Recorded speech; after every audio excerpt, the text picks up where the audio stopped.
Mystery lovers. అనగనగా ఒక నగరం ఉండేది. అక్కడ ఇళ్ళన్నీ బంగారంతో కట్టబడ్డాయి. అక్కడ మనకన్నా అడ్వాన్స్డ్ టెక్నాలజీ ఉండేది. కానీ ఒకే ఒక్క రాత్రిలో ఆ నగరం మొత్తం సముద్ర గర్భంలో కలిసిపోయింది. గ్రీక్ తత్వవేత్త ప్లేటో చెప్పిన ఈ అట్లాంటిస్ నగరం కేవలం ఒక కల్పిత కథ లేక నిజంగానే మాయమైపోయిన ఒక అద్భుత నాగరికత. గత 100 ఏళ్లుగా శాస్త్రవేత్తలు సముద్రం అడుగున వెతుకుతున్న ఆ ఆనవాళ్ళేంటి? అసలు అట్లాంటిస్ ఇప్పుడు ఎక్కడుంది? ఈ గ్రిప్పింగ్ ఫీచర్ స్టోరీలో ప్రపంచంలోనే బిగ్గెస్ట్ ఆర్కియాలజికల్ మిస్టరీని ఛేదిద్దాం. ఫ్రెండ్స్, అట్లాంటిస్ గురించి మొట్టమొదట ప్రస్తావించింది ప్లేటో. ఆయన చెప్పిన దాని ప్రకారం ఈ నగరం పిల్లర్స్ ఆఫ్ హెర్క్యులస్ అవతల ఉండేదట. అక్కడ మనుషులు అత్యంత తెలివైన వారట. వారి దగ్గర ఎగిరే యంత్రాలు, వింతైన ఆయుధాలు ఉండేవట. కానీ వారి అహంకారం పెరిగిపోవడంతో దేవుళ్ళు ఆగ్రహించి ఆ నగరాన్ని సముద్రంలో ముంచేశారట. మరి ప్లేటో చెప్పింది నిజమా? నేషనల్ జియోగ్రాఫిక్ పరిశోధనల ప్రకారం స్పెయిన్ లేదా మొరాకో తీరాల్లో అట్లాంటిస్ ఆనవాళ్లు ఉండవచ్చునని శాటిలైట్ ఫోటోలు చెబుతున్నాయి. ఇక్కడే మనకు రీచార్జ్ స్ట్రక్చర్ లేదా ఐ ఆఫ్ సహారా గుర్తుకొస్తుంది. ఆఫ్రికాలోని సహారా ఎడారిలో అంతరిక్షం నుండి చూస్తే ఒక భారీ కన్ను ఆకారంలో ఉండే నిర్మాణం కనిపిస్తుంది. విశేషం ఏంటంటే ప్లేటో చెప్పిన అట్లాంటిస్ నగరపు కొలతలు, ఈ రీచార్జ్ స్ట్రక్చర్ కొలతలు అచ్చం ఒకేలా ఉన్నాయి.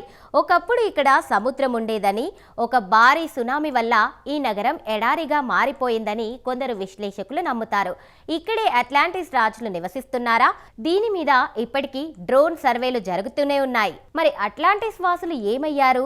ఒక థియరీ ప్రకారం ఆ నగరం మునిగిపోయే ముందే వారు ప్రపంచవ్యాప్తంగా తలో దిశలో వెళ్లారని, ఈజిప్టు పిరమిడ్లు, మాయన్ నాగరికత కట్టడాల వెనుక ఉన్న విజ్ఞానం అట్లాంటిస్ నుండే వచ్చిందని అంటారు.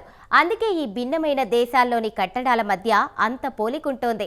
వారు వాడుకున్న ఓరీ చాల్కం అనే వింతైన మెటల్ ఆనవాళ్లు కూడా ఇటీవల సముద్ర గర్భంలో దొరికాయి. ఇది బంగారంతో సమానమైన విలువ కలిగిన లోహం. ఇది అట్లాంటిస్ ఒకప్పుడు నిజంగానే ఉండేదని చెప్పడానికి ఒక బలమైన సాక్ష్యం. అయితే కొందరు శాస్త్రవేత్తలు అట్లాంటిస్ అనేది కేవలం ఒక నీతి కథ అని కొట్టిపారేస్తారు. కానీ సముద్రం అడుగున కనిపించిన బిమినీ రోడ్ వంటి అద్భుతమైన రాతి కట్టడాలు మనల్ని మళ్ళీ ఆలోచనలో పడేస్తాయి. ఆ రాళ్లను అంత పర్ఫెక్ట్గా మనిషి ఎలా పేర్చగలిగాడు?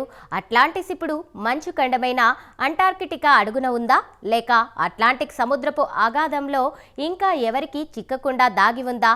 సైన్స్ ఎంత ఎదిగినా ఈ ఒకే ఒక్క నగరం ఆచూకీ కనుగోలేకపోతుంది.